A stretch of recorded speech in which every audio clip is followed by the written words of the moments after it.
Hello, hello, hello, and welcome back to A Little Birdie Told You. I'm your host, Kristen Knight. And I'm your host, Kelly Knight. Today, we are going to be talking about how to attract healthy relationships. I'm sure many of us have been in the boat where we've attracted relationships that aren't necessarily beneficial for our well-being.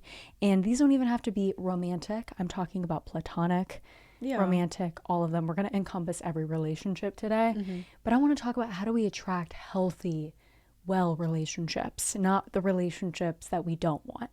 And I personally think that it starts from the way that we've received love all of our lives. I think that it can kind of stem from the beginning of when we were younger, how we were expected to receive love from other people. Yeah, like your standards, the way that you look at things, because nobody looks at things the same. Like when you're in a relationship, you're both going to be like looking at things different. It's not going to be the same thing.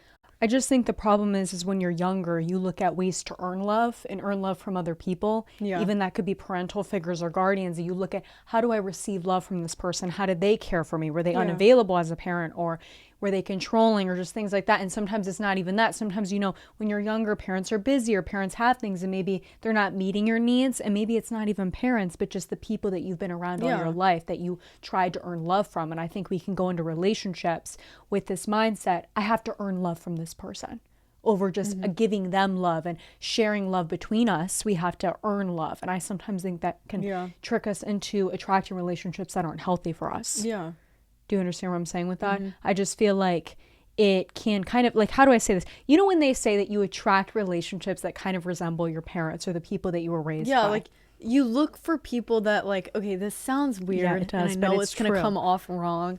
But like, for instance, if you're a girl, you're going to look for somebody that reminds you of like your father figure. You know what I'm saying? And that's the same thing with guys. And maybe guys won't admit it, but they do look for somebody that reminds them of their mom. You know what I'm saying? Or like, whatever. So it's like, and I think that's honestly true. Like, even if it's not exactly like, I don't want to say like features on them, if your mom has brown hair, they're going to be looking for somebody with brown hair, but just in general, the way that they act, I think there is like a little bit that resembles them. I feel it's the sensation they give you. Yeah. I feel when you're with them, you automatically feel comfortable. Like, I feel like your body tells you everything when you're in a healthy relationship. Yeah, like a lot of people are like, oh, when you're with the wrong guy because your face or whatever will break out really bad, or just like your body, the way you react, maybe you just like get super anxious around them and stuff. Like, That's how I feel about a lot of different people, even just people that you meet. Your body tells you like there's something that I'm repelled by here, and I can't figure it out. Everyone else seems to get along with them nicely, but when I talk to them, I feel very anxious. I feel very uncomfortable and overwhelmed. Like my energy, when you're entering their frequency, it's this sensation of I can't be around this person. Yeah, it's like when you're like going to see them or something, you're like, oh my God, I can't do this. It's like too much. But then it's like the second you get away from them, you're like, I don't even know what was wrong. Like I'm completely fine. Or if you're dating somebody and you're in a relationship and you notice, I'm constantly anxious when I'm around this person. I constantly feel uneasy. I feel that they're disturbing my peace, but yet I'm very attracted to them and I really love this connection that we have, but something about them just makes me feel very overwhelmed and uncomfortable. And then bringing me into their life makes me feel uncomfortable. That's your body trying to tell you something. Yeah, I feel like that's really I feel like it's a red flag. I know that sounds bad, but it's like if you don't feel like at ease being around somebody and they just make you feel really uncomfortable, that's a sign from like just your gut telling you that that's not the right person to even be around. Well, I feel it's even the God or the universe maybe giving you that subtle little nudge like, you need to listen to your intuition here. And I think the problem why we attract unhealthy relationships is some of us don't want to listen to that intuition. We are, craving that attraction. I think we all push it away because we know, like, when you get that feeling, you're like, I shouldn't be doing this, but you want to do it anyway. Like, let this just be my guilty pleasure, okay? Let me indulge in this, and then I'm going to realize the consequences like a week later. Yeah, like you're like, you know what? I'll find it out on my own. Like if something bad happens with this, then I guess it's my fault. But then at the end of it, you get mad. But let me tell you, you're going to learn from these experiences. And if you're attracting unhealthy relationships right now, or you've been in unhealthy relationships, you're going to keep getting in unhealthy relationships until you actually consciously are aware that you're in an unhealthy relationship. Yeah. And when I say that, it's like a cycle. I always explain it like this, but it is a cycle. It's a repeated cycle. And if you do not break the cycle is going to continue. That's how I feel. The kind of the way that it's like about though is like opening one door, right? But like, I don't want to say it like one door closes but the other one opens, but you still keep that key. You know what I'm saying? So you can always go back into it. Like, you're running back into bad relationships that you know are not good for you. And I think a lot of us do that just because, you know, it's like you don't really care if somebody's not right for you or not, because it's like when you meet that person, you're like, oh, this person fits perfect in my life, until finally they leave. You're like, you know, now I see all the red flags. Or it could even be just as simple as you realize maybe there's sometimes this instance where it's coincidental. And I always say that it's like a lesson from the universe. The universe or God's giving you the option, right? And you'll be moving on, and you moved on from a person that was maybe unhealthy. Maybe they were not the right fit for you. And maybe it wasn't even that it was an unhealthy relationship, but maybe they brought a lot of toxicity to you and they triggered a lot of emotions within you. And I'm not saying that's a bad thing, because some of us actually have to go through those things and kind of shed all of that to now become this new version of ourselves. And I wouldn't necessarily say it's a negative thing. But you'll shed this and you'll go through the healing work. And then all of a sudden you're healing and you're like, okay, now I'm starting to understand what I value in a relationship. Now I'm starting to understand the type of person I want in a relationship. And you attract that type of person because now you're limiting it down to those types of people. You want people that respect you and people that prioritize you, or people that are aligning with your purpose. Then you notice all of a sudden a cycle comes back around and you meet somebody who maybe kind of seems like the person that you were with before.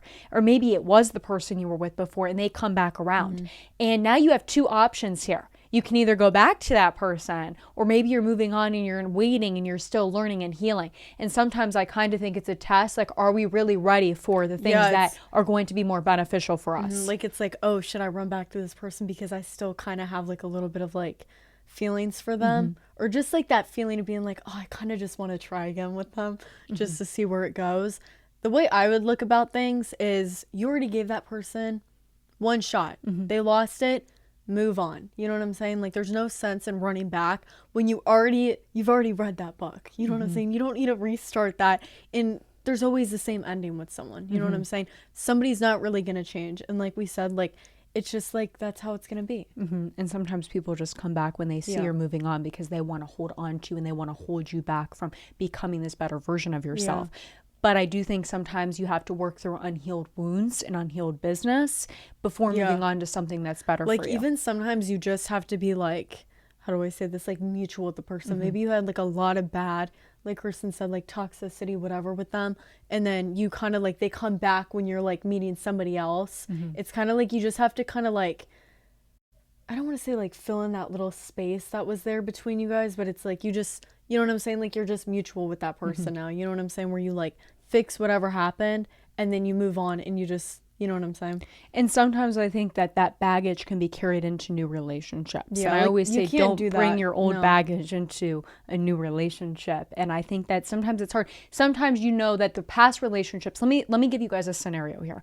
Sometimes people are in a relationship or they've been in past relationships, and that's what they expect out of a relationship. Yeah, so that because- translates into their new relationships. Yeah, because it's like whatever happened in the past, the way somebody treated you or the way that you treated them, it's the way that somebody used to treat you. That's the way that you're going to expect somebody to treat you now, because that's what you were always so used to. So that's why it's like, if you were with somebody that didn't treat you great, that's what you're going to kind of expect. Well, there was like a scenario. I remember a long time ago we talked about this, and there was just some random person, and you were like, oh, they always feel like they have to apologize for everything. Yeah. And you told me, you said, I don't know why they feel that way. And you're like, I'm not doing anything. And I told Kelly, I said, well, maybe their past relationship conditioned them to be that way. Yeah. And sometimes that happens with people. You'll notice you're in a relationship with somebody and maybe you haven't done anything to them. Maybe you really haven't, but they constantly accuse you of things. Yeah. They constantly accuse you. Are you talking to somebody else? Are you seeing somebody else? Are you doing something? Or maybe they just do not trust easily. You have to ask yourself, you have to work through these things with somebody sometimes. Sometimes they need a little healing and maybe they need to work on themselves to heal through this, but maybe they're also reflecting on a relationship that they once went through, and you have to understand that sometimes that translates into new relationships. And sometimes you have to ask yourself, am I doing this in relationships? Am I projecting these things onto people? Am I scaring people away because I'm being this way and I'm trying to earn love in a way that maybe I shouldn't? Yeah. Does that make sense? I feel that. Do you see that?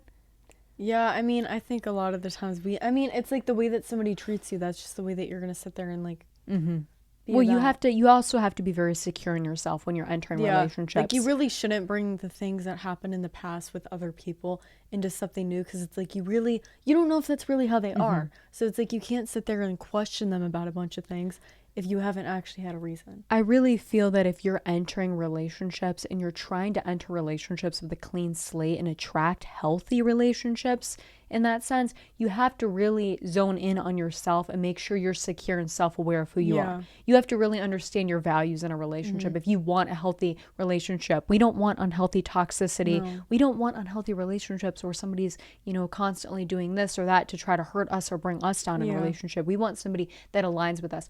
I really think that you've got to zone in on who you are, because you're going to feel in tune with your body and in tune with your emotions. And some of us really don't know how to do that. Even though we might say that, oh yeah, I feel this way, but sometimes we refuse to listen to those feelings. And I really want to tell you, listen to those feelings right now. I think both me and Kelly can tell you that and attest to that if you listen to your feelings, you're going to realize down the road that your gut feeling was always right. And even if you lied to yourself and, told yourself, oh no, that's okay, that feeling, just push it aside. It always comes back, and it's like you regret not listening to it. Like, I'd rather listen to it even if maybe it's a little bit wrong. Normally it's like 80% right every time, because it's just like that's your gut feeling telling you, whatever, if you like, I don't know. Make those promises with yourself and keep those promises yourself. Take care of yourself. Yeah. I like to say this. Put yourself first. I mean, I know that sounds really selfish, but it's like really, it's not worth it. And we always say love yourself. And I'm not going to go into a whole spiel about loving yourself on here, because I think you need to know that if we're talking about relationships. But I do want to tell you this, is if you're attracting healthy relationships and you want to know if you're in a healthy relationship too, is I like to think about your younger version of yourself, like a mini version of yourself. How would you want that younger mini version of yourself to be treated? We want to protect her and we want to take care of her or him. And we want to make sure that they are cared for in a way that we would want them to be cared for, right? So when you're in a relationship, think about that thing that person's doing to you. Would you want somebody doing that to the little mini version of your younger self when you look at this precious little thing? Yeah. Would you want that? Ask yourself, do you want somebody to say those types of things to that person? Because the moment you start to actually consciously become aware of these things, you're going to start pushing those types of actions away from you and start opening up to people who are going to align with that wavelength or align with that purpose that you bring into relationships, those actions, those behaviors, that demeanor that you want in a relationship. You're going to start attracting that because you're going to become aware of it and you're going to set standards and boundaries. Next thing I want to talk about when it comes to attracting healthy relationships is direct communication. Yeah. I really think if we're just trying to mind read somebody all the time, we're not going to get anywhere. Come on. Where are we going to get mind reading? Like, I think getting into a relationship, like, a lot of people think, oh yeah, this person knows exactly what I'm thinking, or even just doesn't come across their head that they need to like communicate with that person. But communication is key, and we all know that. Yes, and when you're in relationships or you're trying to attract a healthy relationship, if you are not straightforward and honest with somebody and you're trying to mind read, you're not going to get anywhere, especially with friendships too. If you're constantly thinking maybe your friend has been quiet lately and you're assuming, okay, she's mad at me, she doesn't want to talk to me, or he's mad at me, he doesn't want to talk to me. You will not know that unless you communicate with them. You will not know that. And a lot of people like to say, well, I don't want to be too honest. I don't want to be too direct with somebody I'm talking to. And I always say this, be the person that you authentically are. Be who you naturally are. If you're afraid to do these things, just do it. And if they don't like it, then they're not the right person for you. You just limit it down, okay? They're not the right person for you. They'll find somebody who's more suitable for them, and you'll find someone who's more suitable for you. Let them go.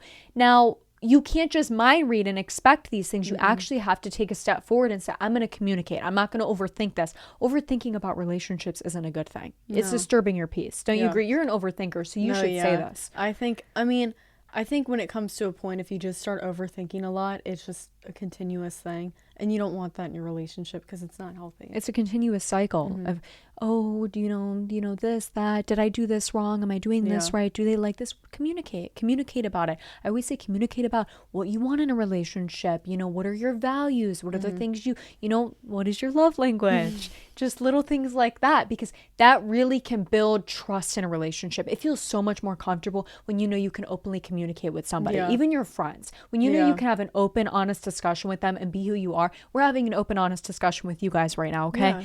And it feels so much comfort. You feel so much comfort knowing that you can have a conversation with somebody and be honest, rather than just say, oh, okay, I don't know if they're judging me, if they're thinking this about me. And, even friends, giving each other dirty looks and stuff, or, just trying to, gather what's going on in their mind. We don't want to do that. We want to actually understand them, actually try to understand them. It makes them feel a lot better about themselves.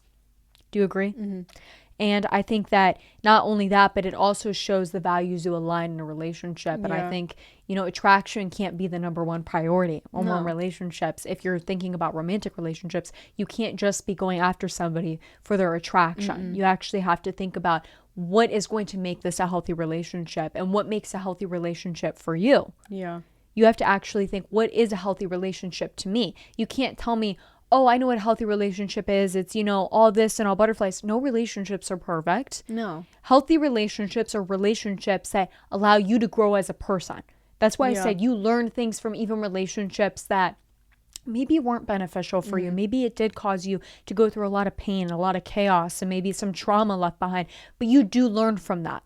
I will say that. Do you agree? You feel you learn from relationships that maybe weren't the best for you? I feel like a real relationship, if there is no hurt involved in it, it's not real. You know what I'm saying? Because it's like, I feel like there's not like, I don't want to say like bad things, but like if one of you like, I don't know, I don't want to say you're like hurting each other. You know what I'm saying? But like just little things that like overthinking whatever, I don't know. Like understanding each other? Yeah, like I feel like it's not real because it's like if everything was like cupcakes and rainbows, then somebody obviously is not, somebody's doing something wrong. Somebody's not being authentic. Yeah, maybe. Somebody's not being real, or they're seeing somebody else. You know what I'm saying? Because it's like, that's just nobody, there's no relationship that's perfect. No matter, even I know a lot of people are gonna be like, oh well, I see this couple like on TikTok, whatever, on social media, and they look perfect behind closed doors. Nobody's perfect. People are gonna hide things. And it's not even about trying to aim for perfection. We're not trying to earn love. We're trying to share love. We're sharing our love with other people. Yeah. Really try to get into that mindset where you're not earning their love. You're not proving to that person that they need to care about you. And I know I've said this before. Love and relationships is not about proving yourself that you're worthy of love. It's about improving to be in a relationship. It's about improving yourself in the relationship. That is really important. It's important to grow. If you're not growing in a relationship, then there's something wrong. There's something off there. Somebody's not being authentic. Somebody's not being themselves. We want to grow. That's when we know we're in healthy relationships, because the flowers are growing, guys. We're watering it. We're giving it sun. It's rain. It's growing. That's healthy. We have a healthy blossoming flower. Now, if the flower's just sitting there and it's not growing, I think it's wilting, and I think that we have a problem. I think that it's not a healthy relationship. I don't know much about gardening, but I can tell you that, okay? I know we're not in a healthy relationship then. Yeah. Like I was trying to say is like, I don't know how to explain it, but it's like not hurt, but you know what I'm saying? Like, well, the rain and the sunshine, a little bit of rain, tears, like, a little bit like of Kristen pain. said, the whole thing with the flowers and everything, if they're just sitting there and they're not being watered, they're going to die. You know what I'm saying? Okay, that sounds so wrong, but like, you know what I'm saying? Like, I feel like it just like, well, the love's going to die out. The love's going to die out. Exactly. It's going to fade away. And I think that it's important that you learn to understand somebody too. And attracting healthy relationships is being open to understanding someone. We said this in the love language episode, that sometimes you actually have to allow yourself to understand someone's love language and understand the way they like to receive love and the way you like to receive love, because those things are essential for a relationship. When you're in a relationship, you're also understanding a lot about yourself too. You're understanding the things that you desire. Yeah, because I think you find a lot more things about yourself when you're with the right person. I think more things you're like, oh, you know, like this person brings this out in me, this and this, but like, you know, sometimes when you're with the wrong person, you're like, oh, I like, I don't even want to see this side of me. Like, what is wrong? Like, this is not normally how I am. And it's not even that you're with the wrong person, you're just learning something, and it could be a karmic cycle that you need to break. If you've noticed that every relationship that you've attracted, you constantly have this fear of rejection, or this fear that they're going to leave you or abandon you, there's something maybe internally that you need to work on. And I think that can be the same with friendships. If you constantly have friendships that you're attracting that are maybe toxic to your health and disturb your peace, you're attracting these people because you're not breaking that cycle. You're just relearning that lesson over and over again, and you have to learn that lesson. I think that's really important, to actually consciously understand that you're learning a lesson. And sometimes that might mean avoiding all people and focusing on yourself until you can distinguish between the two. That's when it's important to say, I can distinguish between, this is somebody that I know is going to disturb my peace. I can feel it in my gut when I'm talking to them. But this person, I feel very comfortable and I feel very open around. And that's something, it's kind of a very interesting feeling when you finally have found somebody that you feel very comfortable with, because you're like, I'm saying things that I would not say to anybody, to this person that I've never opened up to anyone. And I know you've mentioned this before. Sometimes you can know someone for 5 years, but meeting someone within 5 minutes, you can feel completely different with them. You can feel so comfortable. It doesn't matter about how long you've known somebody, because you can know like somebody for so long, right? But you're like, oh, I feel like I haven't like really like talked to them much about like, you know, real life things. And then it's like you meet somebody after like a month of knowing them, and you're like, holy moly, we've had like so much more like communication involved in like friendship, relationship, whatever, compared to this person that I've known forever. And that's the truth about it, because it doesn't matter how long somebody's been around your life.